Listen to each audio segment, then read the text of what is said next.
राष्ट्रीय मांग गारुडी क्रांती सेनेचे संपूर्ण महाराष्ट्रात एकच आंदोलन। महाराष्ट्राच्या प्रत्येक जिल्ह्यात प्रतिनिधींद्वारा शासनाविरोधात मागणी केली। महाराष्ट्र राज्यात उपवर्गीकरणामुळे शेड्यूल कास्ट आरक्षण विख्यात एससीच्या इतर जाती बरोबरच राष्ट्रीय मांग गारुडी क्रांती सेनेचा शासनाविरोधात पवित्रा।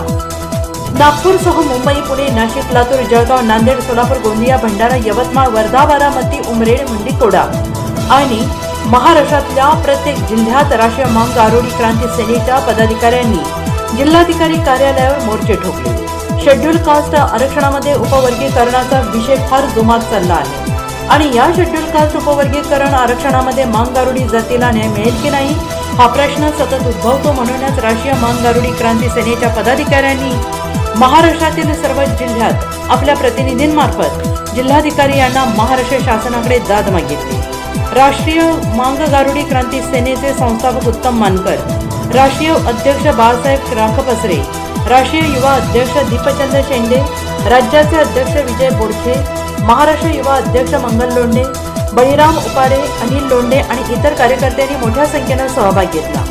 1 ऑगस्ट 2024 रोजी सुप्रीम कोर्टाने अनुसूचित जातीचे आरक्षण उपवर्गीकरण करण्यासंदर्भात जो निर्णय दिला त्या निर्णयाच्या आधारे महाराष्ट्रामध्ये न्यायमूर्ती अनंत मनोहर बदर यांच्या अध्यक्षतेखाली बदर कमिशन नेमण्यात आले। एप्रिलमध्ये बदर समितीने आपला अहवाल महाराष्ट्र सरकारला सादर केला।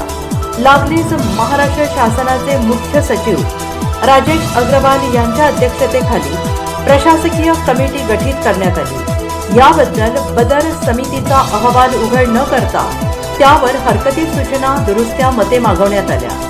बदर समितीने सूचना देण्यासाठी 30 एप्रिल पर्यंतचा वेळ महाराष्ट्र शासनाने दिला। अनुसूचित जाती 59 असून अनुसूचित जातीच्या सूचीमध्ये 47 नंबरला मांग गारुडी ही जात स्वतंत्र आहे। महाराष्ट्र राज्यामध्ये यांची संख्या 5,35,000 आहे। Doctor KB. अत्रौलीकर आयोग, इदाते अभ्यास समिती, मुटाटकर समिती, थाडे समिती यांनी मांग गारुडी जातीचा अभ्यास केला आहे। या अभ्यासामध्ये मांग गारुडी जात सामाजिक, आर्थिक आणि शैक्षणिक अतिशय मागासलेला आहे। रामनाथ चव्हाण आणि बालकृष्ण रेणके यांनी भटक्या आणि विमुक्त जातीकरिता केलेल्या अभ्यासात मांग गारुडी ही जात मातंग समाजाची पोटजात मानली जाते हे नमूद केलं आहे। परंतु महाराष्ट्र शासनाने अनुसूचित जातीच्या यादीमध्ये मांग गारुडी जातीची स्वतंत्र नोंद क्रमांक 47 वर करण्यात आली।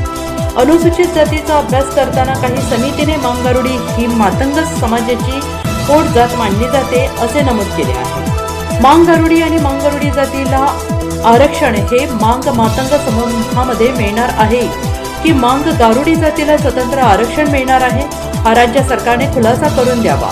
अनुसूचित जातीच्या सूचीमध्ये 47 नंबरला सेपरेट मांग गारुडी आणि मांग गारुडी जातीचा उल्लेख आहे। म्हणून या मांग गारुडी आणि मांग गारुडी या स्वतंत्र वाटा देण्यात यावा।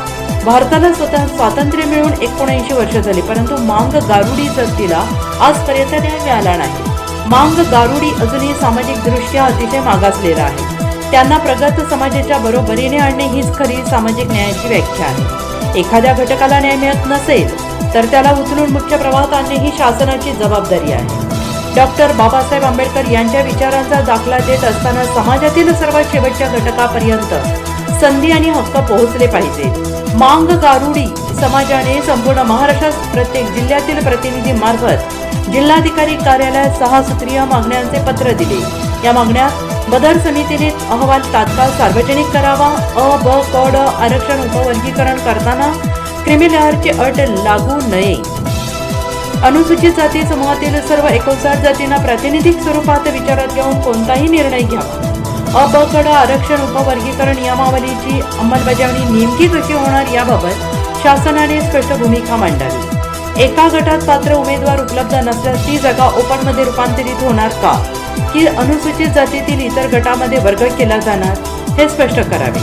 राज्य शासनाने 2026 ते 2027च्या जनगणनेच्या संख्येच्या अनुपात तळागाळातील परिस्थितीचे सर्वेक्षण करून एम्पेरिकल डेटा गोळा करावा। सर्वात महत्त्वाचं म्हणजे अ, ब, क, ड आरक्षण कोणत्या निकषावर कोणत्या पद्धतीने करणार आहे हे राज्य सरकारने जनतेपुढे स्पष्ट करावे असे म्हणणे राष्ट्रीय मांग गारुडी क्रांती सेनेच्या पदाधिकाऱ्यांनी केलं आहे। चाणक्य न्यूज इंडियासाठी Deepchand Shende, ground report. Nagpur collector office में हम आए हुए हैं। यहाँ पर कलेक्टर में नागपुर जिले की जितनी भी समस्याएं हैं या लोगों की जो किसान है, क्रिमिनल है, सोशल है, एडवोकेट्स है, डॉक्टर्स है, सभी की जो समस्याएं हैं आर्थिक स्थिति से लेकर तो प्लानिंग से लेकर सभी, तो आज हम आपसे बात करेंगे। मेरे साथ बने रहिए। मैं दीपचंद शेंडे, मंगल लोंढे, राष्ट्रीय मांगावरी क्रांती सेना याच्या वतीने आज आपण 25/5/2026 या रोजी आज आपण नागपूर जिल्हाधिकारी कार्यालयात आपण निवेदन देण्याकरिता आलो। आजचा निवेदन देण्याचा विषय असा आहे की महाराष्ट्रामध्ये जे अनुसूचित जाती उपवर्गीकरणाचा जे विषय चालू आहे त्यामध्ये मांगावरी समाजाचा वाटा काय, म्हणून ह्या कारणानं आज आपण संपूर्ण महाराष्ट्र राज्यामध्ये आपण हे राष्ट्रीय मांगावरी क्रांती सेना हे संपूर्ण महाराष्ट्र राज्यामध्ये 20 जिल्ह्यामध्ये आपण निवेदन देण्यात येत आहे आजच्या दिनांकानुसार। आणि हे सगळं मंडळी जसं की आपल्या राष्ट्रीय मांगावरी क्रांती सेनेचे संस्थापक श्री उत्तम देवानकर आणि आपले अध्यक्ष बाळासाहेब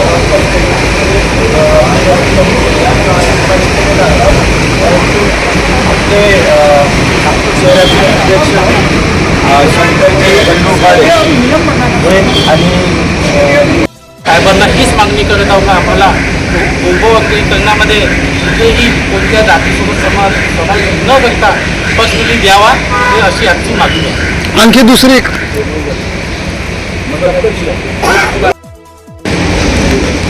महाराष्ट्र प्रदेश